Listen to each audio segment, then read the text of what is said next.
来听一听马斯克激动人心的太空计划。In order to understand the universe, you must explore the universe. There's only so much you can learn from just being on Earth, with telescopes and colliders on Earth. Ultimately, you have to go out there and you have to explore the universe to understand it. And that's the motivation behind the combination of SpaceX and XAI.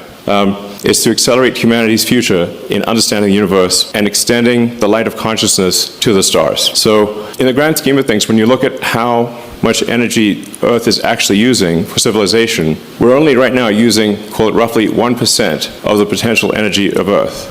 And if we wanted to use even a millionth of the sun's energy, that would be roughly 1,000,000 times more energy than civilization currently uses. The only way to access that energy, the energy of the sun, is to extend beyond Earth. Earth is really a tiny dust mote in a vast darkness. The sun is 99.8% of all mass in the solar system. So you have to expand beyond the tiny dust mote that is Earth to make any significant dent in using the sun's energy. Like I said, you'd have to expand roughly 1,000,000 times just to get to 1/1,000,000th of our sun's energy, and then going beyond that, extending to the galaxy, and maybe someday even to other galaxies. So the next step beyond Earth data centers is our Earth orbital data centers, and we'll be launching with SpaceX orbital data centers at the 100 to 200 gigawatt per year level. Not cumulative, I mean per year.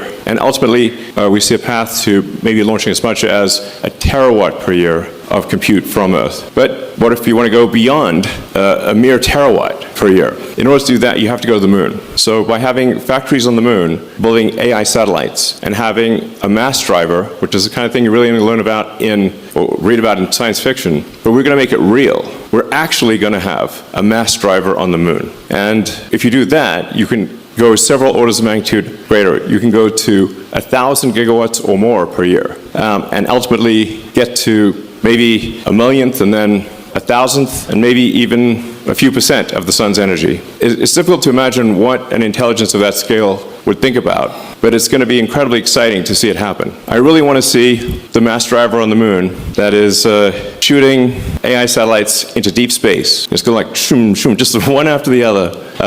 I can't imagine anything more epic than a mass driver on the moon and a self-sustaining city on the moon, and then going beyond the moon to Mars, going throughout our solar system, and ultimately being out there among the stars and visiting all these star systems. Maybe we'll meet aliens. Maybe we'll see some civilizations that lasted for millions of years, and we'll find the remnants of ancient alien civilizations. But the only way we're going to do that is if we go out there and we explore. And this is the path to making it happen.